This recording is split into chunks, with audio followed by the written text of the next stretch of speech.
debajo de las crestas dérmicas, representan 25% de los receptores y son abundantes en los polipejos de los dedos, los labios y genitales externos.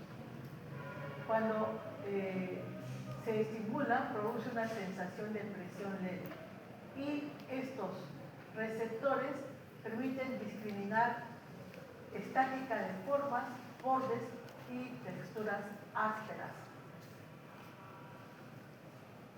Finalmente, los corpúsculos de Ruffini, que son cápsulas fusiformes, en la zona profunda de la piel, en los ligamentos y en los tendones podemos ubicarlos y son sensibles al estiramiento producido por los movimientos de dedos y extremidades y representan 20% de los receptores en la mano. Es un esquema para mostrar la característica morfológica de estos receptores táctiles y cada uno de ellos, ¿no? Cada terminación tiene un campo receptivo. A mayor cantidad de receptores, la capacidad de discriminar la presencia de dos puntos va a ser menor. En el pulpejo de los dedos, por ejemplo, dos estímulos presentados simultáneamente, si tienen una diferencia de 2 milímetros de distancia, van a poder ser percibidos como dos, ¿no? Pero en el antebrazo, por ejemplo, dos estímulos que están presentes a menos de 4 milímetros se perciben como uno. Entonces, los campos receptivos van a ser diferentes según la zona del cuerpo que veamos. Los más finos están en el pulpejo de los dedos, como pueden apreciar. Estas son las áreas que corresponden a cada uno de estas fibras nerviosas y como los receptores o las neuronas tienen un campo que le corresponde y que puede superponerse con otros. Toda la superficie del cuerpo representa unos 2 metros cuadrados y vamos a tener la capacidad de reconocer espacialmente los estímulos. Podemos localizarlos en la piel, podemos discriminar su tamaño y forma y podemos determinar finamente las características del estímulo. Aquí vamos a ver que hay una zona, un área de la superficie dérmica que le corresponde a una raíz nerviosa. A eso denominamos dermatoma. Hay una neurona a cargo de un área donde tiene influencia y la capacidad de poder recoger mayor o menor información depende de la concentración de receptores táctiles que encontremos en esa superficie dérmica, ¿no? Cuando hay una gran concentración de receptores, entonces hay una mayor capacidad de resolución de los detalles finos, espaciales específicamente, ¿no? Y por ejemplo, la yema y los dedos son las zonas con mayor concentración y resuelven finamente las características del estímulo. En este caso vemos la palma de la mano con la distribución de diferentes tipos de receptores, los discos de Merkel, ¿no? Los corpúsculos de Meissner, las terminaciones de Ruffini y los corpúsculos de Pacini. Cada campo receptivo entonces tiene una representación a nivel cortical. En los receptores se da el proceso de transducción, o sea, la energía mecánica se transforma en impulso nervioso. Y cada receptor tiene una determinada velocidad de adaptación. Los receptores de adaptación lenta son el disco de Merkel y Ruffini. Y esto es importante porque estos receptores, a pesar del tiempo que estén en contacto con el estímulo, van a seguir mandando la información. Mientras que la adaptación rápida capturan inicialmente el estímulo, la característica, y después dejan de enviar señales. Y ahí está el corpúsculo de Meissner y el de Pacini. Este es un esquema del corpúsculo de Pacini. Ven la fibra nerviosa que queda desprovista de mielina y vemos el tejido conectivo formando esas láminas concéntricas, como las catáfilas de cebolla. Y aquí está la fibra nerviosa. Esta fibra está llena de canales de sodio. Cuando se produzca una presión que deforme el tejido conectivo, eso va a permitir que se estiren los canales de sodio que están en la membrana y eso va a permitir que ingrese el sodio y eso va a generar una despolarización. Vemos entonces aquí una presión, se estira la membrana y se abren los canales de sodio, por lo tanto ingresan cargas positivas, se le genera el potencial de receptor que si el estímulo es suficiente se va a convertir en un potencial de acción que va a viajar a lo largo de la fibra nerviosa. Entonces, un receptor recibe el estímulo, pero en una superficie de la piel hay varios tipos de receptores que se estimulan con el objeto que se toca y cada uno va a generar entonces un patrón de señal. Y los receptores entonces, según qué tipo de receptor es, va a enviar una modalidad sensorial. Y la transducción entonces va a ser la generación de un impulso, una actividad eléctrica que va a lo largo de los axones, a través de fibras en paralelo y fibras en serie. Los propioceptores van a informar sobre fuerzas dinámicas que surgen del propio cuerpo, son receptores de sí mismos. Brindan información sobre la posición de las extremidades y otras partes del cuerpo en el espacio. Hay dos tipos de propioceptores, general y especial. Los mecanorreceptores de umbral bajo son los usos neuromusculares, órganos tendinosos de Golgi, receptores articulares que están en todo el cuerpo. Donde hay músculo, donde hay articulación, están allí. Entonces, estos propios receptores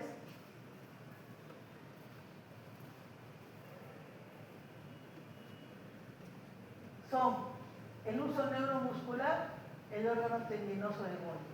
Pueden ver el uso neuromuscular en la profundidad del músculo, entre las fibras musculares, somáticas, y vemos que hay una cápsula, ¿no? Hay los núcleos dispuestos en una forma de una bolsa y además hay una fibra nerviosa que está envolviendo a esta estructura central y hay unas terminaciones, unas fibras gamma que son las que van a producir una contracción. Este órgano llamado uso neuromuscular está en medio del músculo y la fibra que recoge la señal es una fibra aferente primaria, una fibra de tipo alfa, ricamente mielinizada, mientras que el órgano tendinoso de Golgi está entre el tendón del músculo, ¿no? Y la inserción. Entonces vemos aquí esta estructura encapsulada que tiene fibras de colágeno y entre las fibras de colágeno está la neurona sensitiva. Cuando se produce la tensión va a presionar, va a ejercer una presión mecánica que va a generar el impulso nervioso. Los usos neuromusculares están dentro del músculo estriado, son cápsulas de 4 a 8 fibras intrafusales y tienen fibras nucleares grandes, algunas al centro con varios núcleos, son la bolsa nuclear, que son las que hemos visto, y hay otras fibras más pequeñas que poseen los núcleos dispuestos en hilera y se denominan las fibras en cadena. Los axones son mielídicos tipo 1A y tipo 2 y las fibras intrafusales se contraen porque están inervadas por neuronas motoras de tipo gamma. ¿Qué van a hacer los usos neuromusculares? Informan sobre la longitud y la cantidad depende de la calidad de movimiento que estamos realizando. Y vemos entonces, este es el músculo estriado, un uso neuromuscular en bolsa nuclear y un uso neuromuscular dispuesto en cadena, en piedra. Ven cómo están envueltos por fibras aferentes de tipo 1A, tipo alfa, y aquí vemos a las fibras eferentes que son las neuronas gamma envían sus fibras efectoras, que aquí está toda la tabla. El órgano tendinoso de Golgi, decíamos, que están entre los tendones musculares y las fibras de colágeno están envolviendo a las fibras nerviosas. Son mecanorreceptores de bajo umbral y los axones mirídicos son de tipo 1B. Las fibras intrafusales se contraen por acción de neuronas motoras tipo gamma. Y estos van a informar de qué? De la tensión muscular. Qué tanta fuerza se está ejerciendo sobre el músculo. Además tenemos los receptores articulares que son de adaptación rápida y que recogen la información cuando se produce el movimiento. Es una información dinámica de la posición de las extremidades y del movimiento articular. Realmente aquí el órgano tendinoso de Golgi, el músculo y el tendón. Y aquí la fibra de colágeno y al centro la fibra nerviosa. Entonces, estos músculos tienen en su interior el uso neuromuscular.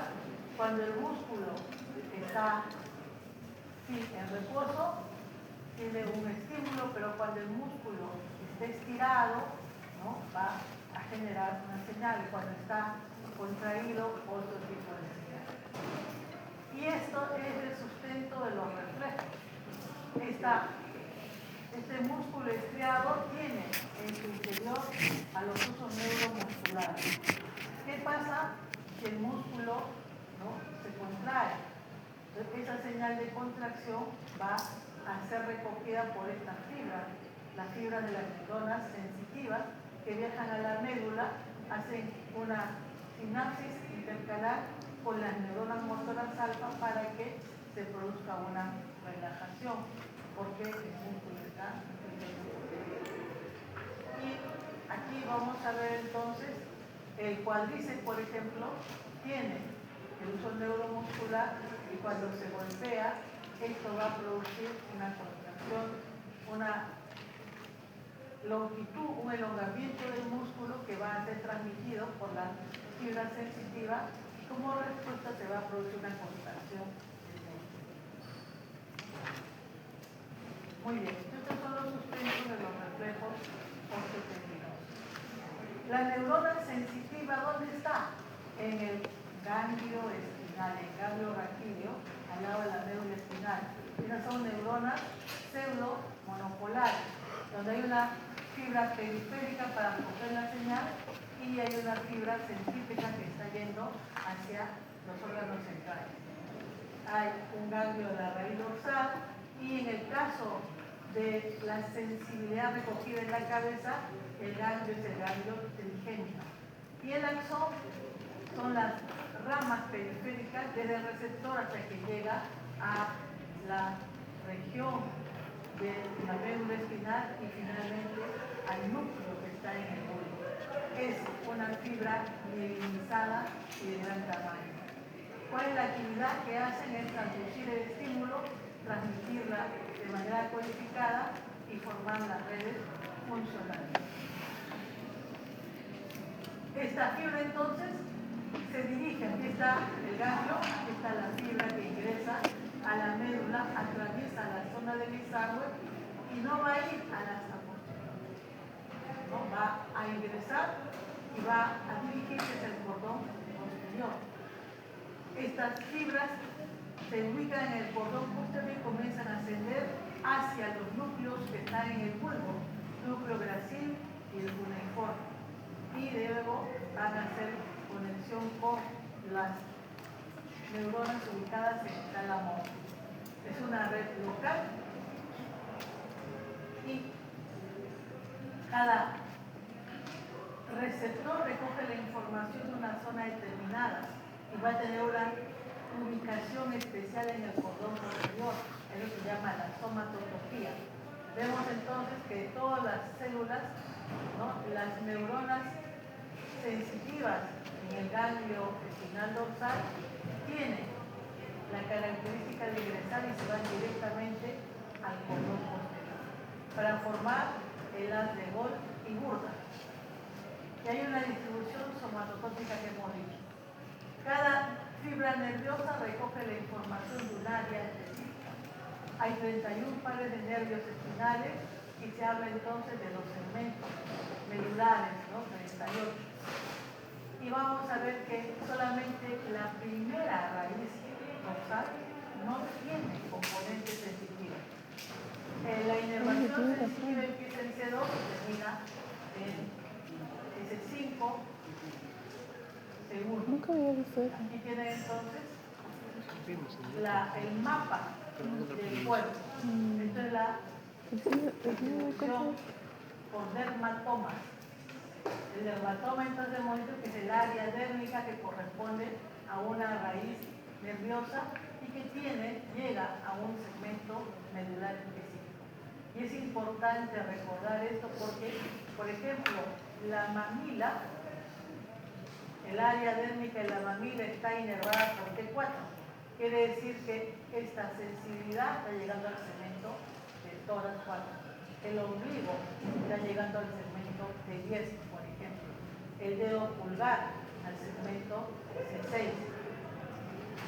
Entonces, esta es la distribución somatotópica. Conforme llega las fibras que vienen del miembro inferior de la región sacra, se van al fondo.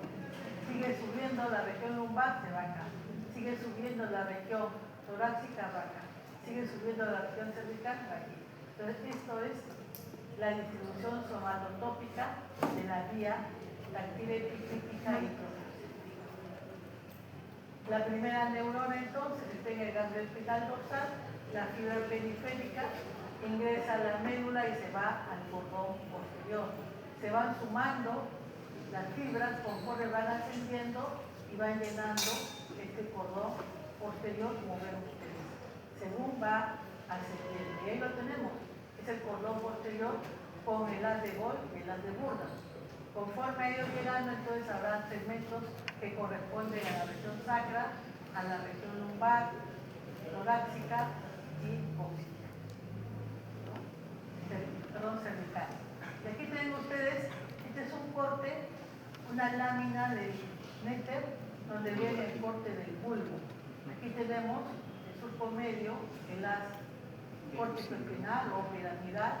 Aquí vemos el cordón posterior, pero vemos los núcleos, donde están las neuronas, las segundas neuronas de la vía táctil epicrítica. Entonces, aquí está el cordón posterior, el núcleo de Gol y de Burda. Perdón, el núcleo de Gol y de Burda, y aquí está el haz de Gol y el haz de Burda. Entonces, los núcleos están allí y las fibras llegan. A los núcleos hacen sinapsis y las segundas neuronas parten hacia adelante y al otro lado. Cruzan la línea media y se ubica detrás de la pirámide formando un núcleo, de forma triangular que se llama el hemisco medio. Y el hemisco medio comienza a ascender. ¿Hacia dónde? Va a ascender desde el bulbo raquídeo hacia el tálamo, al núcleo ventropóstero lateral. Y ahí lo ubicamos en este esquema del bulbo, está la pirámide y el hemisco medio.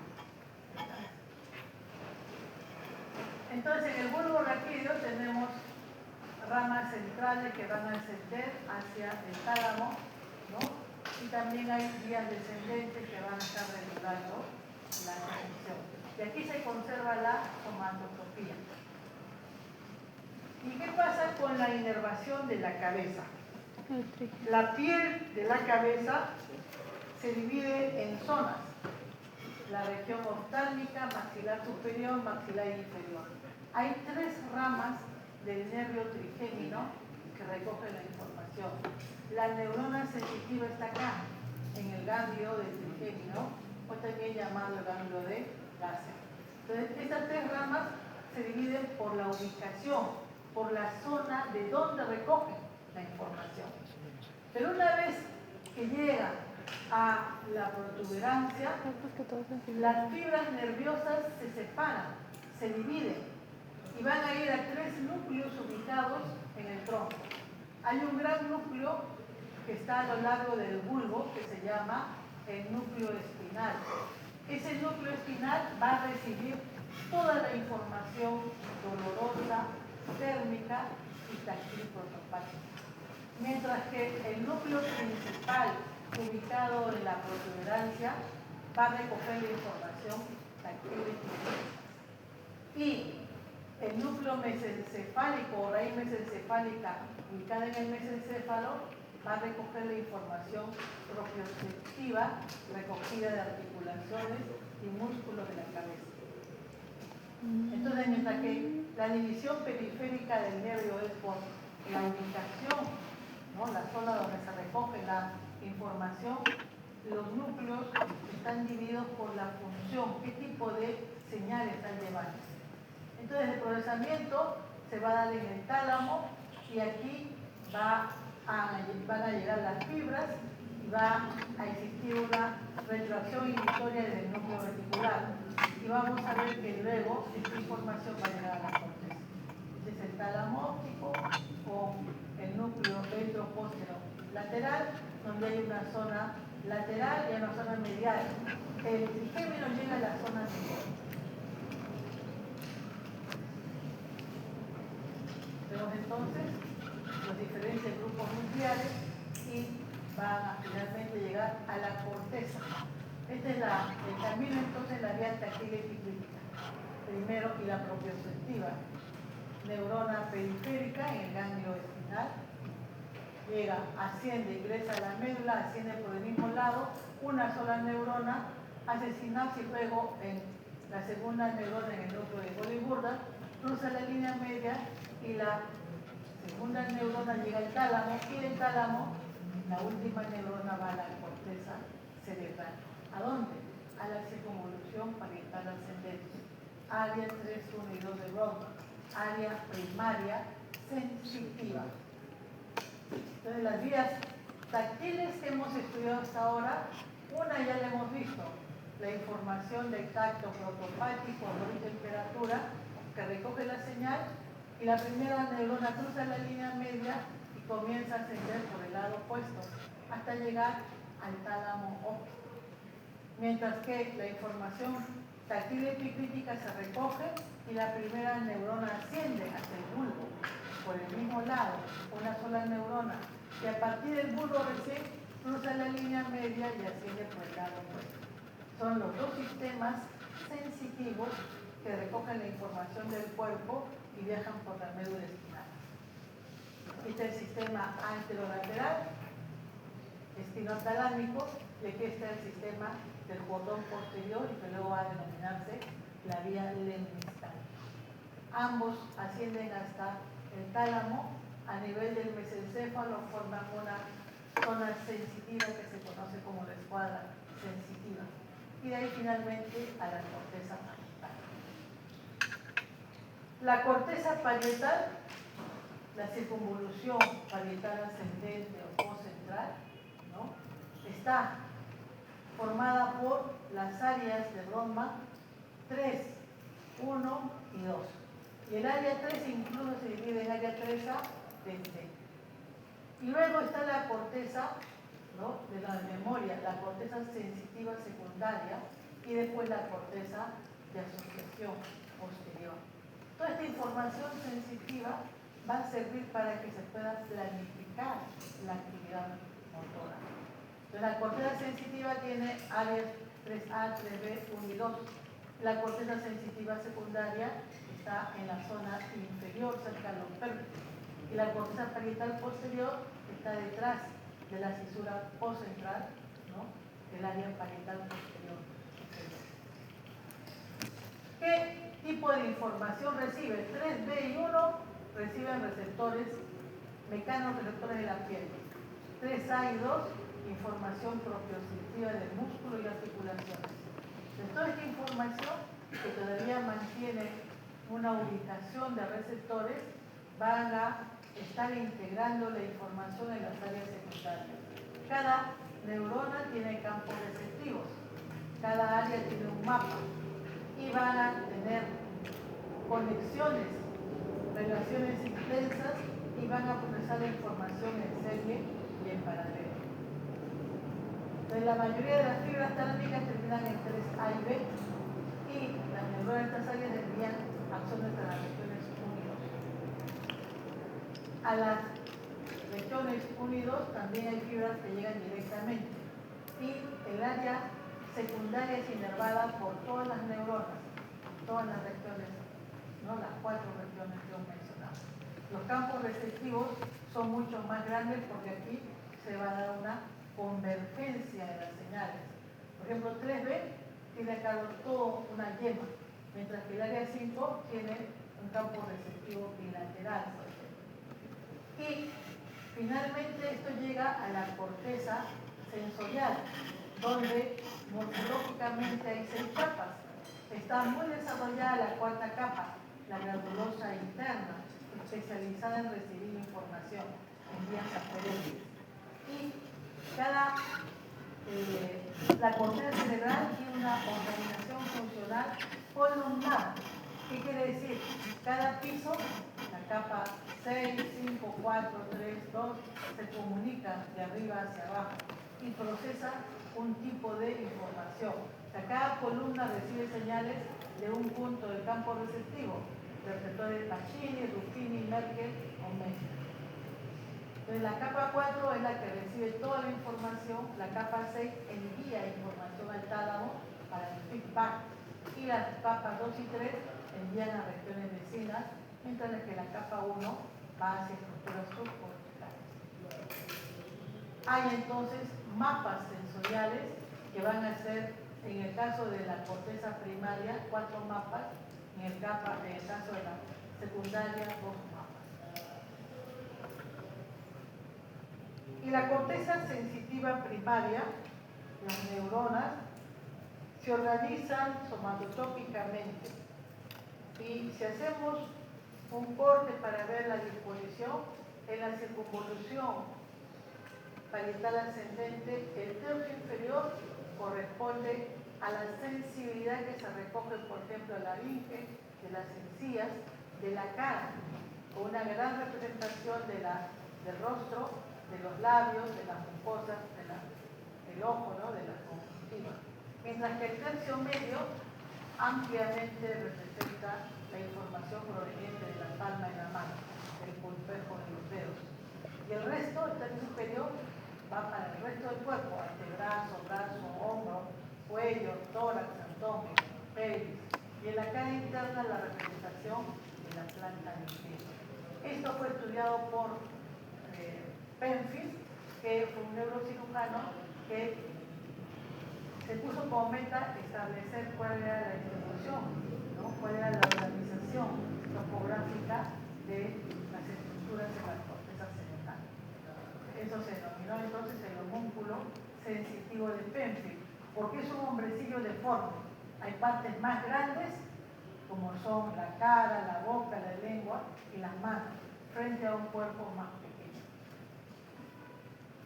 Entonces decíamos que la corteza sensitiva primaria, ¿no?, va a llegar a la corteza secundaria y también va a enviar fibras a la ínsula. La corteza parietal posterior, que corresponde a las áreas 5 y 7 de Brodmann, va a estar conectada bilateralmente gracias al cuerpo cañoso. La corteza en el área 5 es una corteza que informa de toda información táctil y la integra, tanto en mecanorreceptores de la piel con los receptores propioceptivos provenientes de los músculos y articulaciones subyacentes. El área 7 recibe información táctil, propioceptiva y visual, o sea que además se agrega la información visual para que no la información diagnóstica visual. La corteza parietal posterior envía proyecciones a las áreas motoras del lóbulo frontal para la planificación del movimiento. Vemos, esta es la corteza somatosensitiva primaria, las áreas sensitivas secundarias, el área parietal posterior, y esta es la que envía toda la información a las áreas premotoras para organizar el movimiento. Los propios sectores, decíamos que informaban sobre las fuerzas dinámicas, y ya hemos hablado de esto.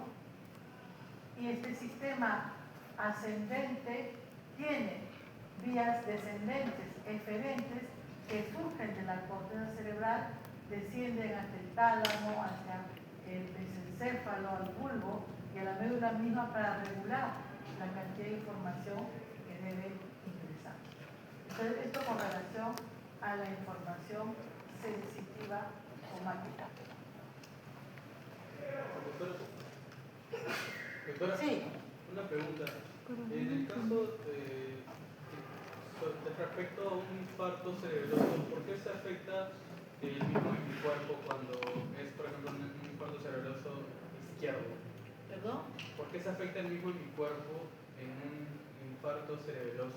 Porque las fibras cerebrosas llegan al mismo lado. Gracias. La vía cerebelosa no se decusa. Pero había una propiocepción El inconsciente. espino cerebeloso directo es el que lleva la información de coordinación. Y ese no se decusa, es del mismo lado. Decusa es separarlo. Decusa es de un lado para el otro. Por lo Cruzan. cuando hay una separación de cerebros que las personas tienen apraxia. No, decusa es cuando cruza al otro lado. Bien. Sí, pero que dice que no decusa y todo se afecta en el cerebro. Entonces, si hay un infarto cerebroso, significa que se separa el cerebro. No hay información por las células. Por el infarto. No, si no hay decusación, la lesión afecta al mismo La lado. información propioceptiva especial está dada por receptores ubicados en el oído interno del sistema vestibular. Entonces, el equilibrio es un concepto, un constructo que se hace de la integración de la información visual, de la información propioceptiva general, ¿no? Músculos, articulaciones y del aparato vestibular.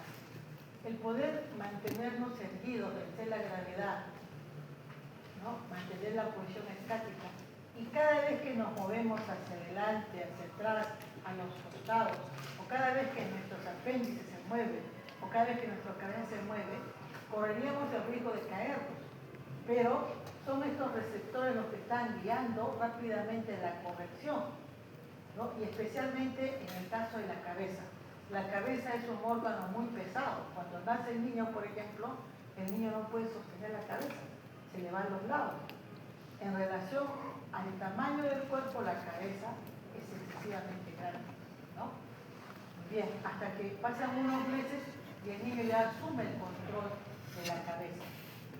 Bien, entonces, la propiocepción va a permitir, ¿no?, sentir la posición relativa de partes corporales contiguas. Eso es importante acá. Regula la dirección y rango del movimiento y permite reacciones y respuestas automáticas. Y va a estar interviniendo en el desarrollo del esquema corporal y la relación de este con el espacio, permitiendo que se realice adecuadamente los actos motores que han sido planificados. Este sistema entonces de la propiocepción permite la autonomía porque mantiene el equilibrio, la coordinación de todo el cuerpo. Y los propios receptores están en el aparato vestibular, en el oído interno, por un lado, y los receptores articulares que hemos mencionado en los músculos, en las articulaciones, ¿no? Músculos mismos, tendones. Estos propioceptores son mecanorreceptores que se activan por la presión o la atracción o el desplazamiento. En el sistema vestibular van a permitir la percepción del movimiento del cuerpo, la posición de la cabeza y la orientación espacial en relación con la gravedad. Y permiten que se estabilice la mirada, la cabeza y la postura cuando estamos realizando diversas actividades. Los órganos periféricos van a informar entonces de la posición de la cabeza, de los movimientos de la cabeza y del cuerpo para mantener una adecuada coordinación. Hay entonces núcleos vestibulares que van a establecer circuitos vestibulares con los músculos del cuello, con los óculos motores, con la región talámica y con el cerebelo. Entonces, aquí está el oído, el pabellón auricular y el conducto auditivo externo que conforman el oído externo. Y luego el oído medio con el tímpano, el tegmen tímpani en el techo, en la pared anterior la trompa de Eustaquio, en la pared interna el oído interno, en la pared posterior las celdas mastoideas. Aquí entonces este oído medio contiene la cadena de huesecillos. Y luego tenemos el oído interno con dos áreas. El área de la cóclea, donde están los receptores auditivos, y el área del vestíbulo con los conductos semicirculares, el utrículo y el sacro. Aquí están los receptores vestibulares. Entonces, el equilibrio se mantiene gracias a órganos sensoriales como son los gravioreceptores. Y hay dos tipos. El estatocisto mácula, que detecta la fuerza de la gravedad y aceleración lineal. Y el canal cresta, que detecta la aceleración angular del movimiento. Entonces vemos aquí las áreas del sistema vestibular, donde los receptores son la cresta, la cúpula, ¿no? Por un lado del sacro y el utrículo, y de estos receptores vemos el ganglio. Aquí, el ganglio de Scarpa con sus axones, que recogen la información y forman la rama vestibular del octavo nervio que ingresa al tronco encefálico. La cóclea, el oído, la audición y por otro lado los receptores vestibulares con los conductos semicirculares, el vestíbulo. Y aquí, en estos receptores tenemos el ganglio Scarpa, que va a recoger la señal que se origina en estos receptores para formar la rama vestibular del octavo nervio. Lo mismo, ¿no? Canales semicirculares, los órganos otolíticos como son el utrículo y el sáculo, el ganglio de Scarpa con los cuerpos de las neuronas sensitivas que recogen la información vestibular. Y el nervio vestibular yendo al tronco encefálico. Bien, utrículo y sáculo están los receptores otolíticos y los conductos semicirculares, que son uno horizontal, uno posterior y uno anterior. En la base de estos conductos están las ampollas crestas para detectar el desplazamiento angular. El sistema vestibular se puede dividir en 5 partes. El aparato vestibular, ¿no?, periférico, que está en el oído interno, los núcleos vestibulares que están en el tronco encefálico y la red vestíbulo-ocular, que está relacionando los núcleos vestibulares con los núcleos motores oculares, como son el tercer nervio craneal y el sexto especialmente. Y la red vestíbulo-espinal, que relaciona los núcleos vestibulares con los músculos en la región cervical y de toda la médula espinal.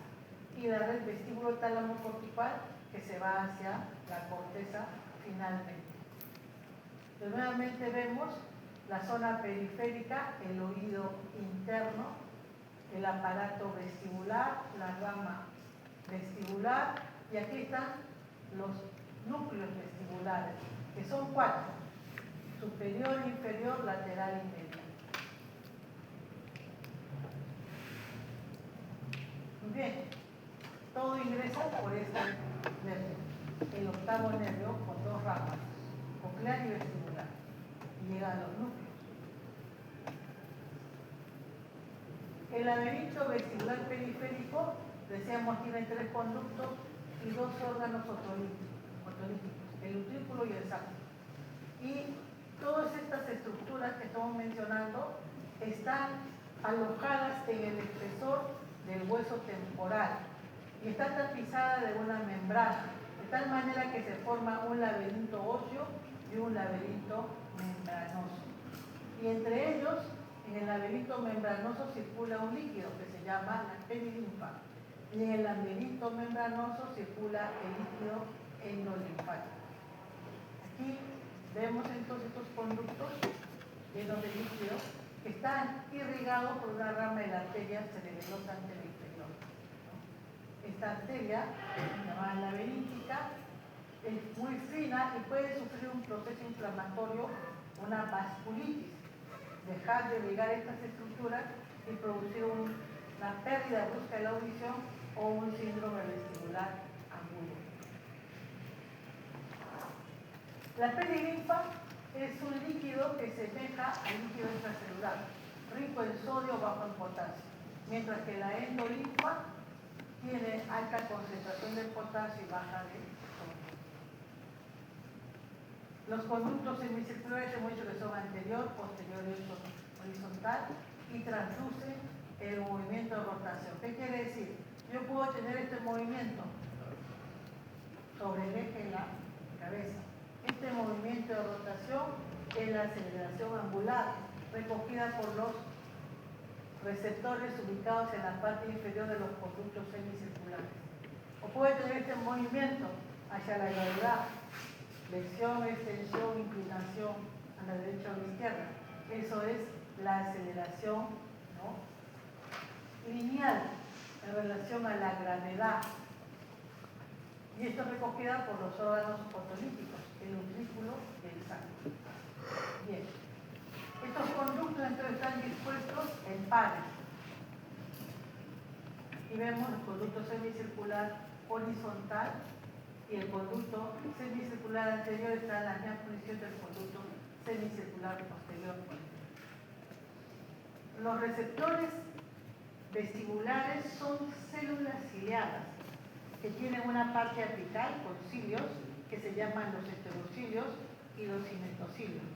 En la base están relacionados con la terminación nerviosa que va a recoger la señal. Estos cilios están bañados por la endolinfa. Aquí vemos esquemáticamente las células ciliadas, en la parte apical los cilios. En el caso de los receptores otolíticos hay una membrana otolítica que hace contrapeso para la inclinación de los cilios. Y en el caso del canal cresta hay una cúpula en la cual hay todo un magma que inclina los cilios hacia uno u otro lado. Bien, esta es la imagen del órgano otolítico. Vemos a las células ciliadas, aquí está el cuerpo de la célula, aquí están los cilios, y encima de ellos una membrana con otolitos. O sea, son concreciones de carbonato de calcio, ¿no?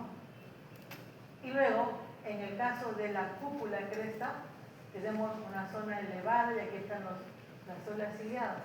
En la parte alta, los cilios.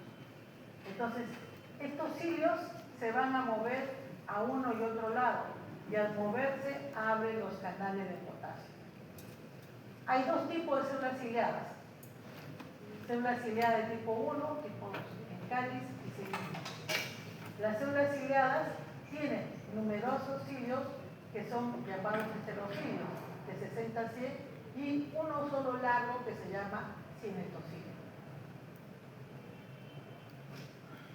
Esta es una célula ciliada tipo 1, como ves, de forma ovoide, con una prolongación única que es el el cinetocilio, perdón, y las más numerosas son los heterocilios.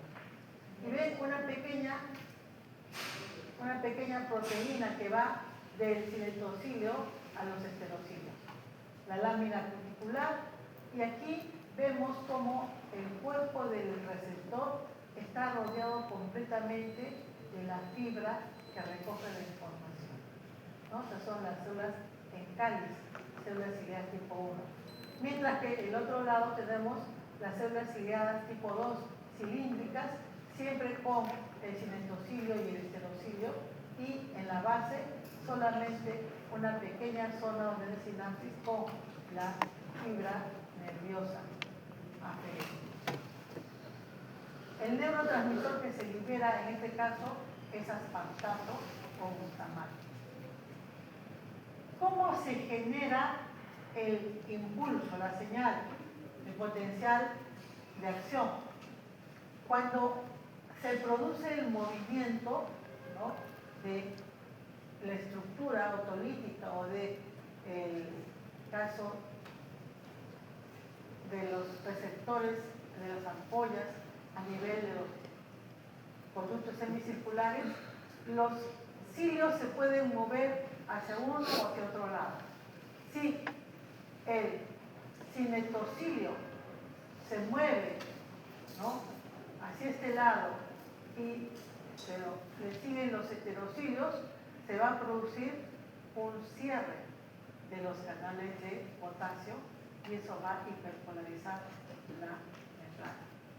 Pero si el cinetocilio se mueve hacia acá y le siguen los heterocilios hacia acá, siguiendo la flecha, en ese momento se van a abrir los canales de potasio y va a ingresar el potasio. ¿Vemos acá? Se mueven los cinetocilios, el cinetocilio y le siguen los heterocilios. Allí hay una proteína de actina que abre los canales de potasio, ingresa la carga positiva y se despolariza la membrana, los canales de calcio se abren y se libera el neurotransmisor que es recogido por la fibra febril.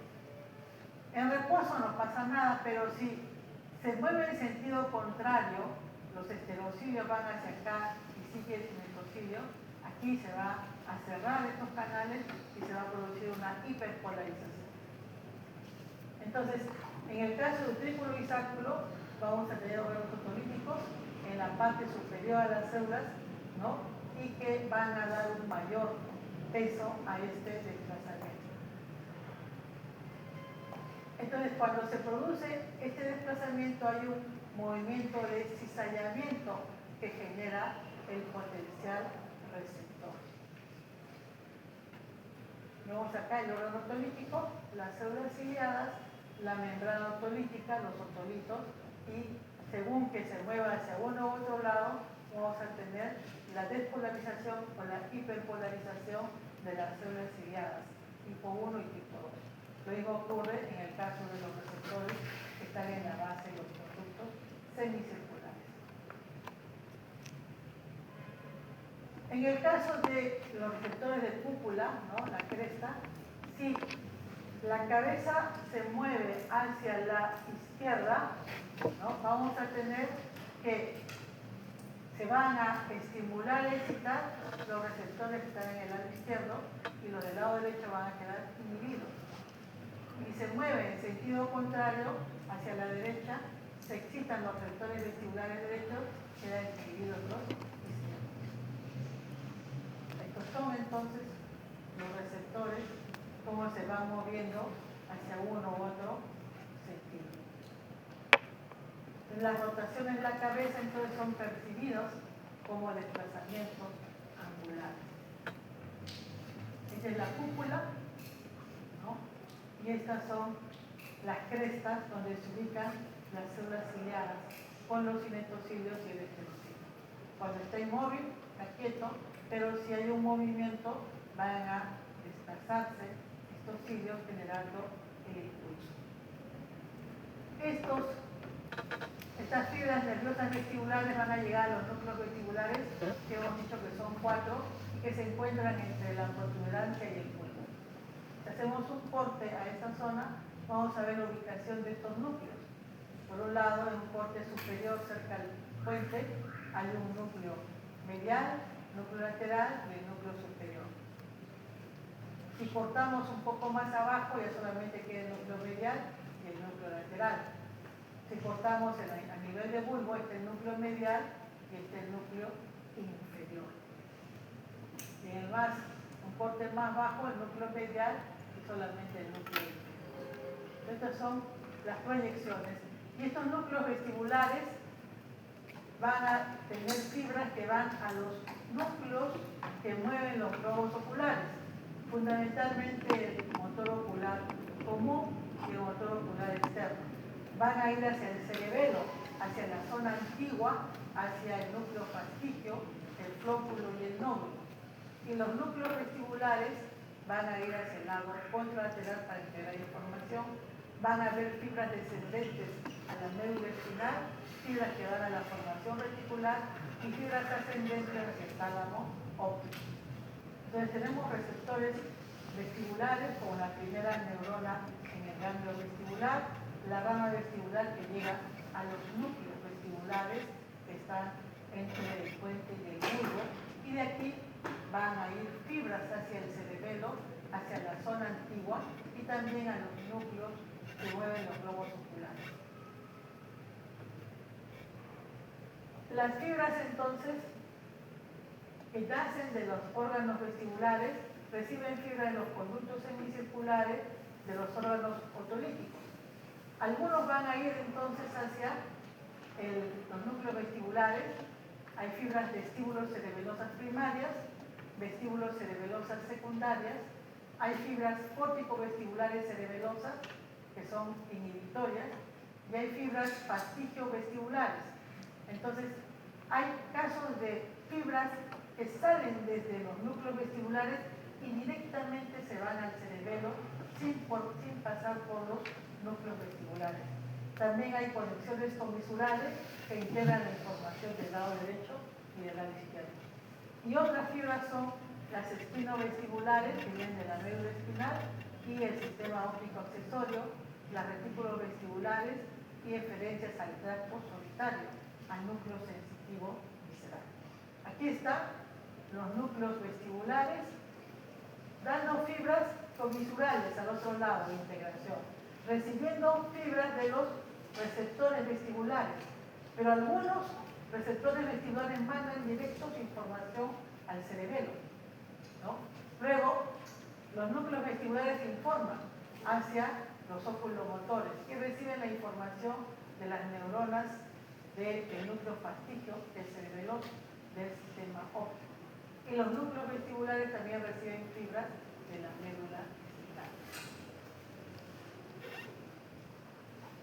Los núcleos vestibulares envían información a los núcleos de los oculomotores, como son el motor ocular externo, el núcleo motor ocular común, para inervar al recto externo, al recto medial y mover los ojos en dirección a un punto determinado. Aquí, los movimientos de los ojos no son movimientos unitarios. Yo no puedo llevar el ojo derecho a la derecha y el ojo izquierdo a la izquierda. Los ojos se mueven en conjunto, son movimientos conjugados, sacálicos, ¿no? Si yo digo, mira el techo, los dos ojos se van arriba. Si mira a la derecha, los dos ojos se van a la derecha, los dos se van a la izquierda. ¿Por qué? Porque la orden viene de la corteza cerebral, el área 8 de Goldman, ¿no? Y desciende a un núcleo que está a nivel del puente. Este núcleo se llama el núcleo paramediano reticular continuo. Desde allí salen fibras que van a ir. Si yo digo voy a mirar a la derecha, necesito que el recto externo derecho se contraiga y el recto interno izquierdo. Entonces, ese núcleo envía fibras, neuronas, para inervar al recto externo derecho y un conjunto de fibras se va hacia el núcleo motor ocular común para que inerve al recto interno del lado izquierdo. Este fascículo se llama el fascículo lateral medial. Entonces, los núcleos oculomotores están conectados entre sí, relacionados por pequeños fascículos. Y uno de ellos entonces es el núcleo continuo paramediano, que también va a tener fibras que comunican con los núcleos vestibulares y con los núcleos que están en el cerebelo, el núcleo fastigial especialmente, ¿no? Cuando hay un episodio brusco de trastorno cerebeloso, no solamente se produce un trastorno en el movimiento motor de las extremidades o del tronco, sino también que se producen movimientos anormales en los ojos, ¿no? Estamos además de la falla y la articulación de la palabra. La del vestíbulo espinal se origina en los núcleos vestibulares inferior y lateral y va a formar dos tipos de fibras: vestíbulo espinal, el vestíbulo espinal medial y el lateral. Ellos van a descender hasta las neuronas motoras, son neuronas colinérgicas o glutamatérgicas, y van a estar inervando. Si es el vestíbulo espinal lateral, este va a recorrer toda la médula espinal, pero del mismo lado. hay una organización topográfica y va a llegar a las neuronas motoras alfa, a los músculos extensores. ¿Extensores para qué? Para mantenernos erguidos, para vencer la gravedad. Mientras que el fascículo vestíbulo espinal medial solamente va a estar formando dos tipos de fibras que son ipsilateral y contralateral. Y van a llegar solo hasta la médula cervical y van a tener una acción inhibidora y flexora sobre los músculos del cuello. Aquí tenemos los dos tipos de fibras vestíbulo-espinales, medial y lateral. Esta llega a toda la médula, esta se queda en la médula cervical. Y estas son las neuronas motoras alfa-gamma en el asta anterior de la médula espinal, recibiendo la información proveniente de estos fascículos. Entonces, hay una integración de la información entonces entre estos núcleos vestibulares y la médula. Y el tálamo óptico recibe las fibras provenientes de este grupo nuclear. A nivel talámico van a ir con el sistema visual y van a permitir la percepción del movimiento y la orientación, ¿no? Estos núcleos se proyectan bilateralmente y llegan al núcleo ventroposterolateral y al grupo nuclear posterior. Cuando llegan a la corteza, van a ir principalmente hacia las áreas parietales, ¿no? Hacia el surco interparietal y al área 3A, en la base del surco central. Y van a recibir información del núcleo ventroposterolateral. Aquí tenemos entonces las vías vestibulares, vestíbulo-talámicas y tálamo-corticales. Generalmente se ha asociado entonces la terminación de la vía vestibular con el lóbulo parietal y el opérculo, ¿no? Pero también se ha visto que hay fibras que llegan al lóbulo temporal y hay casos de irritación de la corteza temporal que produce crisis vertiginosas.